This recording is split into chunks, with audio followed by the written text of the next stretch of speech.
Behind me, we have our food waste. We do more than just collect recyclables on campus. We collect organic materials, stuff that is really important to keep out of landfill, because organic materials like food waste, yard waste, breaks down and creates methane gas, which we all know is a significant contributor to greenhouse gases and the ever warming of our current planet. So behind us, I have almost 30 food waste containers. In normal times, we got this much per day from the 12 dining halls on campus. In the COVID times, we now get about 10 per day, so it is a little bit less, but each one of these is a 65-gallon container, and we process them ourselves. We tip them into a container, we take them out to the vermicomposting facility. Welcome to the pre-composting facility. This is where all the food gets offloaded and turned with a mixture of 2 parts carbon to 1 part nitrogen. So 2 parts of leaves to 2 parts of food waste. Over to our right here or left, we have our mother pile where the food is initially dumped. You'll see pieces of food in there. You probably see coffee grounds, some onions, carrot tops, and all that sort of stuff in there. That's mixed with leaves and then gets to a temperature of about 100 degrees, where it stays there for about a week. And that's just kind of incubating. We're getting the microbes active. Again, the worms eat microbes, not the rotting food itself. So we're getting that starting to be active. And that takes about a week in that pile. Then after it's been in that pile for a week, turned once or twice, you might see some steam coming off of it, but not a whole lot. Behind me, we have the next pile, which is our secondary pile, and that one typically is around 120 or so degrees. So it's hot. Your tap water at home is about 120 degrees. So it's warm, but not scalding hot or anything like that, and it stays in that pile for about a week. And lastly, it moves into our worm food pile, and this is where it's really active, and this is the stuff we want the worms to actually eat. So you can see that steam rising off the compost. That heat is a biological byproduct of this composting process. Right now we are sitting at 156 degrees inside there. So you see a little bit of steam coming from the top, but we'll see if we can't find some more steam there. Normally we use the bobcat to turn that, but look at all that. This white stuff is actinomyces, which is a type of fungus that helps affix different nutrients to plant roots. Again, one thing that you just get with vermicompost, you get just a much more living soil. So, and that's what we do, is because it's living, because it's microbes. But look at all that steam. That's how warm it is. It's 158 degrees. That actually is hot to the touch. And there's a reason why it's called hot composting, because the proof is in the pudding. That's quite some steamy stuff. So this stuff sits for a week, and then we feed it to the worms. We'll feed 3 yards of this stuff, which is most of what this pile is. But it's amazing, from that big pile, it reduces down, and it reduces down, and reduces down in size as nutrients and steam and stuff are lost from it. And then this is the nutrient-rich stuff that we feed to those worms. Welcome to the vermicomposting hoop. This is where we have over 100,000 worms in this pile behind me. It doesn't look all that exciting. It mostly looks just like a compost pile, but in there and what's inside, just like us, what's inside is what really counts. And inside here, again, are hundreds of thousands of worms. We added about 100,000 back in October, and we expect their population to only continue to increase as they multiply and reproduce. It's provided that we give them good conditions. And what we've done here is, this is where campus's food waste comes.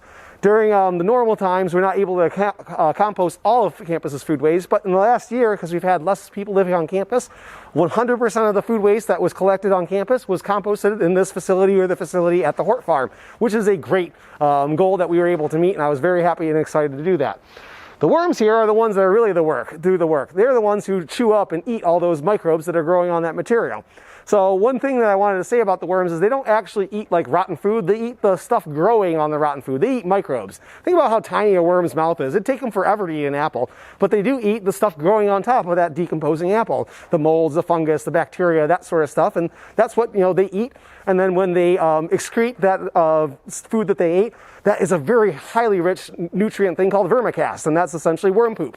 And that's what we make here is vermicompost, which is similar to vermicast.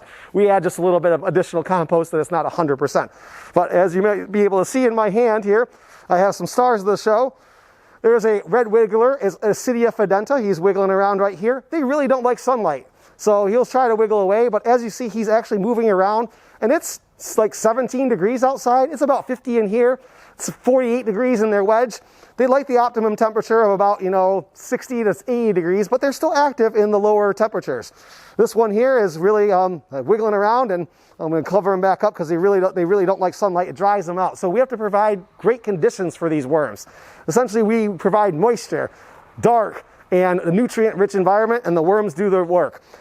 In ideal conditions, a worm will eat its body weight every single day in food, depending on the materials fed to them and the conditions in the bin. 100,000 worms, yeah, a worm isn't weigh all that much, but suddenly that's a whole lot of material that we can go through. You can see our wedge, we have a thermometer in there. We maintain moisture and temperature readings often to make sure that we are under ideal conditions. You may see this plastic covering over that. That's kind of a hoop within a hoop. That's a common thing that you do within greenhouses and hoop houses in order to make something a little bit warmer. That with the warming power of the sun on a sunny day in the winter, it can get up to 80s in here. In fact, about a week ago, it was in the 30s outside, and I made it, it was 82 in here. I had to take off my hat and sweatshirt that I was sweating. It's maybe 60 in here now, and I said maybe 50 before. I think that's a little on the low side, but the second hoop provides even more air to warm up and be trapped next to that worm wedge so that they stay closer to that 60 to 80 degree temperature range that we want to hit so that they're most active and eating the most food waste. You know, there are students on campus in the fall, winter, and spring. Not so much in the summer. The worms are most active in the summer. So we kind of balance when, you know, we're feeding the worms and we amass a lot of food. So with your help on making sure that you're eating on campus, and if you work on campus, that you are using the food waste bins properly, we're able to feed these worms and not having to feed them plastic or anything that's toxic to them. The worms are very happy. The nutrient-rich compost is provided by Spartans eating on campus from our dining halls, and this is a great way that we're able to close the food cycle loop. Something I'm very excited about is we partnered with Landscape Services where we're going to actually start using vermicompost on campus. So I love that we've actually closed part of the food loop where we have food cooked on campus at Culinary Services in the dining halls. It's a delicious lunch. And then whatever isn't used, the onion peels, carrot tops, pun intended, that sort of stuff goes into a food waste bin. And then it makes it here where we compost it, and then we take that compost and we're using it back on campus to amend the soil where plants are, growing vegetables and stuff at the Student Organic Farm and Hort Farm. I think that's such a great story that we're able to fully close that loop, and you're a part of that with every meal that you have on campus. The other thing I really love about this facility, it's built on a brownfield site. Brownfield site is where hazardous waste used to be stored. Coal fly ash here from the power plant used to be stored here, and that's something that's very toxic to the environment and to the soil. We've now taken and built a vermicompost facility on a brownfield site. So we've taken a spot where we used to keep toxic things. We're now creating soil amendments. And that is another story that we've really come full circle. And I love telling that because that's a truly sustainability or a renewal here at MSU Surplus Store and Recycling Center by having this facility to divert tens of thousands of pounds each month from the landfill using worm power.